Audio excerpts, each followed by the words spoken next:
Ek is tot alles in staat deur hom wat my krag gee. Dit is seker van die bekendste woorde van Paulus, woorde wat mense baie keer heeltemal buite konteks aanhaal, sommer net as 'n bemoedigende woord om te sê, maar ek kan enige ding hanteer. Dit klink so lekker positief, nee. Ek kan enige ding doen, ek kan enige ding aanpak en dit reg kry, want Christus sal my die krag gee daaraan. Ek onthou op skool het ons dit nog gesing ook. Ek is tot alles in staat, ek is tot alles in staat, ek is deur Christus wat my krag gee. Maar ons vergeet twee dinge baie maklik. Die eerste is dat Paulus in die tronk was, toe hy dit geskryf het. Dis hoekom ek hier voor die tralies sit vanmôre, die wering. Want dit herinner my aan hoe ons ingehok word in ons land baie keer. Hoe mense huis amper as gevolg van die veiligheidssituasie vir jou 'n tronk kan word met alarms en die werings en so aan. Hoe baie mense wat nie in beheer so Seepunt bly nie, nog meer ingehok is, as wat ons is, maar daar soveel gevaar daar buite is. So ek wil hê, as julle tydens hierdie boodskap die tralies hier agter my sien, dat julle sal onthou, Paulus skryf nie uit 'n studeerkamer nie, hy skryf nie uit 'n lekker pastorie in Seepunt nie, hy skryf uit die tronk. Hy skryf as iemand met 'n doodsvonnis, wat oor sy kop hang, iemand wat nie weet of hy dalk die dag van môre gaan sien nie. Hy is teen hierdie agtergrond dat hy praat oor alles waartoe hy in staat is. Maar die ander ding, dit wat deel is van die konteks, wat ek eintlik vanoggend vir die eerste keer regtig besef het, is dat dit eintlik deel is van 'n dankie sê brief. Hy is besig om vir die Filippense, die gemeente in Filippi, dankie te sê vir 'n geskenk wat hulle vir hom gestuur het. Maar dis 'n bietjie 'n vreemde dankie. En jy moet hierdie vreemde dankie verstaan, om te verstaan wat bedoel hy wanneer hy sê, ek is tot alles in staat. So kom ons lees eers die vreemde dankie, Filippense 4 van vers 10 af, en dan kan ons 'n bietjie verder daaroor praat. Ek is in die Here besonder bly dat julle nou uiteindelik opnuut aan my gedink het. Eintlik het julle wel aan my gedink, maar julle het nie die geleentheid daarvoor gehad nie. Ek sê dit nie omdat ek gebrek ly nie, want ek het geleer om in alle omstandighede tevrede te wees. Ek weet wat dit is om te min te hê, en ek weet wat dit is om oorvloed te hê. Ek is in elke opsig in al hierdie dinge ingewy, om versadig te wees, sowel as om honger te ly, om oorvloed te hê, sowel as om gebrek te ly. Totdat alles is ek in staat deur hom wat my krag gee. Nogtans was dit goed van julle om in my swaar kry te deel. Ek dink almal van ons het al gesit in die situasie dat jy 'n groot geskenk van iemand kry. En dan dat jy vir jouself vra, maar hoe sê ek dankie? En dat jy miskien gaan sit om 'n dankie sê briefie te skryf, maar jy soek na die regte woorde, want op 'n manier is dit nie altyd maklik om jou dankie vir 'n groot geskenk uit te druk nie, veral as jy nie in die posisie is om iets terug te gee nie. As jy weet, dit wat jy gekry het is 'n geskenk, maar jy gaan nie regtig iets soortgelyks vir daai mense kan teruggee nie. Nou soek jy na woorde om dankie te sê. Hoe sê 'n mens dankie? Wel, as jy Paulus se dankie goed lees, dan wil ek amper sê, nie soos Paulus nie. Hy begin deur te sê, ek is bly julle het uiteindelik aan my gedink. Nou, as 'n dankie sê brief vir jou so begin, hè, o, dankie vir die geskenk, ek is bly jy daarmee uiteindelik aan my gedink, dan gaan jy onmiddellik dink, joh, maar hier's iets wat nie vir my lekker klink nie. Net daarna sê Paulus, goed, ek weet julle was nie in 'n posisie om vroeër aan my te dink nie. Ek weet julle was nie regtig in die situasie dat julle my vroeër kan help nie. Maar goed, julle het my daarom nou uiteindelik het julle daarom nou aan my gedink.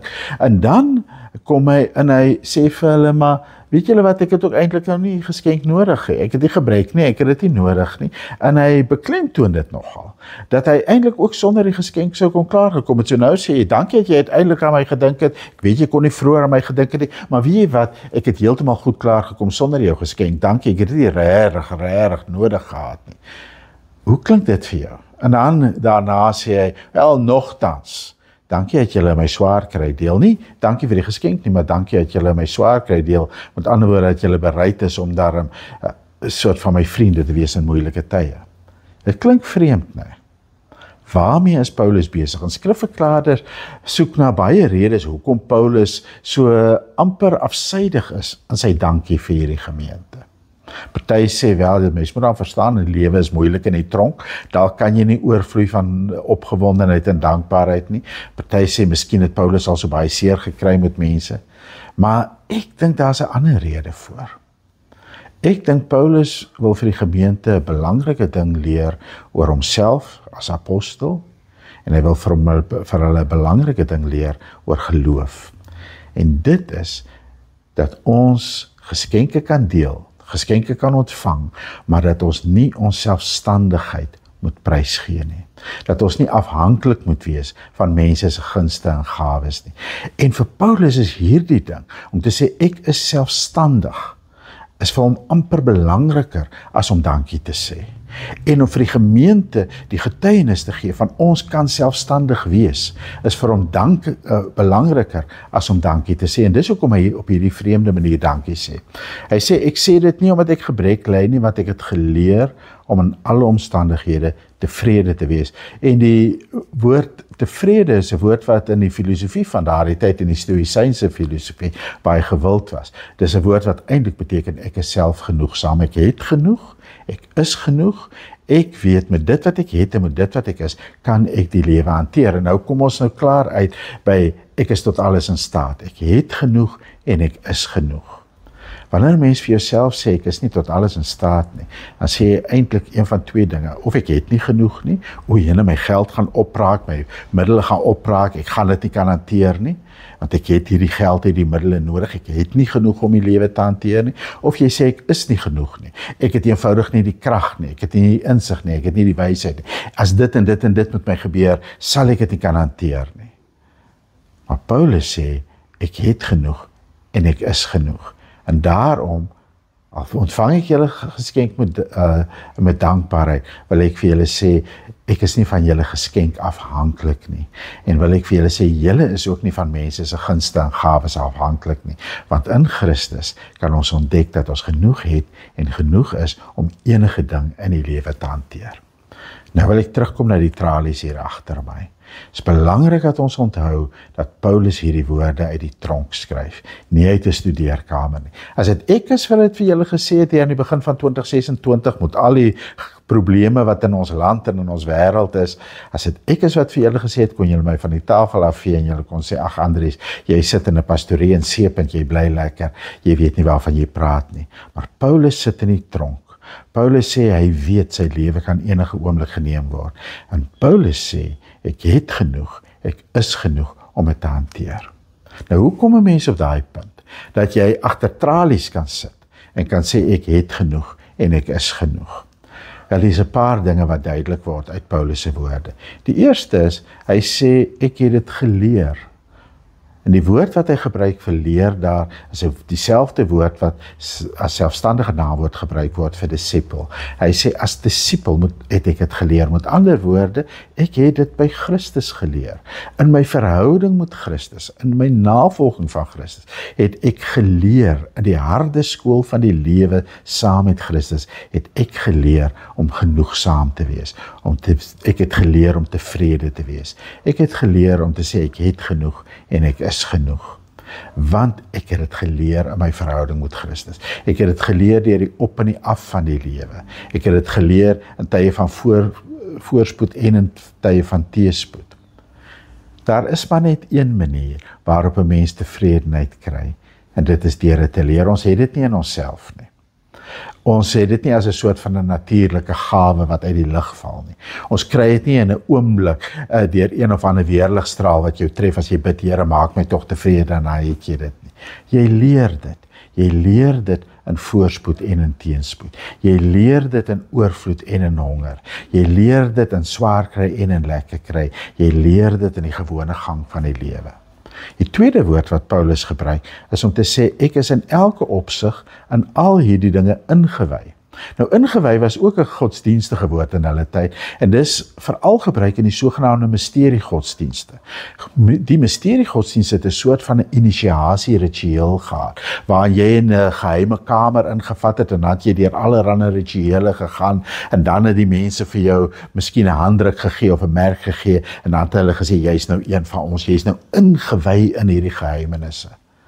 Paulus is ook ingewy, sê hy, maar hy is nie ingewy in die een of ander geheime weggesteekte kamertjie nie. Hy is ingewy op die straat, op die markplein, in die samekoms van mense in huise waar hy gekuier het, en in die tronk. Hy is ingelei ingewy in die geheimenisse waar hy met tafel gesit het wat kreun van te veel kos. Hy's ingewy in hierdie geheimenisse waar hy in sy tronksel sit en honger het en nie genoeg het om te eet nie. Hy's ingewy daarin, in die lang tyd wat hy gewag het, wat hy gewonder het, dink die Filippense daarom nog aan hom, dink hierdie mense nog aan hom. Hy's ingewy daarin, toe hy uiteindelik hierdie wonderlike geskenk van hulle ontvang, toe hulle die geleentheid het om aan hom te dink. Hy's ingewy, toe hulle aan hom gedink het, maar hy's ook ingewy daarin, toe ander gemeentes nie 'n vinger verroer het om hom te help nie. Hy's ingewy in die gewone gang van die lewe self.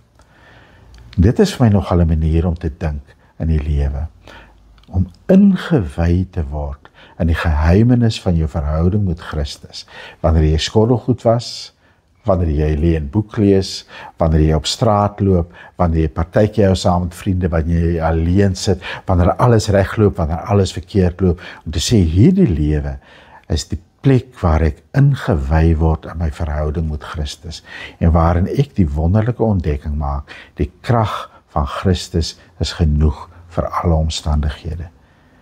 Is genoeg vir teëspoed, vir armoede, vir swaar kry. Maar ons moet daarop let dat Paulus sê, ons het ook die krag van Christus nodig in voorspoed, in oorvloed, in lekker kry. Want in al twee kante van die lewe word ons op verskillende maniere uitgedaag om getrou te bly aan die Here, om getrou te bly aan dit wat hy van ons vra, om getrou te bly aan dit wat hy in ons doen deur sy gees, om getrou te bly aan dit wat hy deur ons wil doen in die lewe van ander mense. Om getrou te bly daarin, om te sê, die krag van Christus is vir my genoeg, die genade van God is vir my genoeg, en met hierdie krag en genade kan ek deur die lewe gaan. Ons het dit ook nodig, wanneer dit met ons goed gaan. Want goed gaan kan ook 'n versoeking wees. Dit kan ons laat vergeet van die Here, soos Deuteronomium 8 sê. Dit kan ons laat dink, my krag en my sterk hande gee vir my hierdie vermoë. En dan verloor ons nie net ons vertroue in die Here nie, ons verloor ook ons deernis met ander mense. So hier is die ding. Paulus klink dalk vir ons in sy dankie sê, daar uit die tronk, 'n bietjie afsydig. 'n Bietjie asof hy nie heeltemal wil oorvloedig dankie sê nie. Maar sy selfstandigheid, ek het geleer om tevrede te wees. Ek is genoeg en ek het genoeg, want in die krag van Christus het ek alles wat ek nodig het om my deur die lewe te dra. Is die mees liefdevolle ding wat ek kan doen.